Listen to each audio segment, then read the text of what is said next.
Hi guys. അമ്മ എന്ത് സുന്ദരമായ വാക്ക്. നമുക്കെല്ലാവർക്കും കാണും സ്നേഹിക്കാൻ മാത്രം അറിയാവുന്ന കുറേയേറിയ അമ്മ.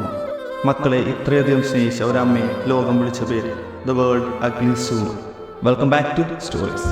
1874 ഡിസംബർ 20 ലണ്ടനിലെ പാലിസ്റ്റോ സിറ്റിയിലായിരുന്നു മേരി ആൻ വെബ്സ്റ്ററുടെ ജനനം. ദരിദ്ര കുടുംബത്തിലെ 8ാമത്തെ കുട്ടിയായി ജനിച്ചെങ്കിലും തന്റെ കഷ്ടപ്പാടുകൾ അതിജീവിച്ച് അവൾ ഒരു നേഴ്സായി മാറി. ആ സമയത്ത് തന്നെയാണ് തോമസ് ബെവൻ എന്ന ആളുമായി പരിചയപ്പെടുകയും അദ്ദേഹത്തെ വിവാഹം കഴിയുകയും ചെയ്തത്. അതിലവർക്ക് 4 കുട്ടികളാണ് ഉണ്ടായത്. അങ്ങനെ Mary Ann Webster Mary Ann ബെവനായി മാറുകയായിരുന്നു. വർഷം 1940 അവളുടെ ജീവിതത്തിൽ 2 കാര്യങ്ങൾ സംഭവിക്കുന്നു. തോമസ് ബെവന്റെ മരണവും ആ കാലത്ത് തന്നെ വളരെ റെയറിസ്റ്റ് ആയിട്ടുള്ള ഒരു ഡിസീസ് അവളെ ബാധിക്കുകയും ചെയ്തു. ദി ആക്രോമെഗലി. തലച്ചോറിനുള്ളിൽ പിറ്റ്യൂട്ടറി ഗ്രന്ഥിക്ക് ബാധിക്കുന്ന ഈ ട്യൂമർ എല്ലുകളുടെ അമിത വളർച്ചയ്ക്കിടയാക്കും. ഈ ഒരു രോഗാവസ്ഥ കാരണം അവളുടെ ആകൃതി രൂപത്തിൽ മാറ്റങ്ങൾ സംഭവിക്കാൻ തുടങ്ങും. ഇത് അവളുടെ ജോലിയെയും ബാധിക്കും. ജീവിതത്തിന്റെ നടുകടലിൽ പെട്ടുപോയ ഒരമ്മ സ്വന്തം മക്കളെ സംരക്ഷിക്കുവാനും ആ കാലത്ത് ഒരു സർക്കസ് കമ്പനി നടത്തിയ ഒരു കോമ്പറ്റീഷനിൽ പങ്കെടുക്കും. The ugliest woman in the world. സ്വന്തം രൂപം മറ്റുള്ളവർക്ക് ഒരു കാഴ്ച വസ്തുവായി വിട്ടുകൊടുക്കുമ്പോൾ ആ അമ്മയുടെ മനസ്സിൽ സ്വന്തം മക്കളുടെ മുഖം മാത്രമാണ് ഉണ്ടായിരുന്നത്.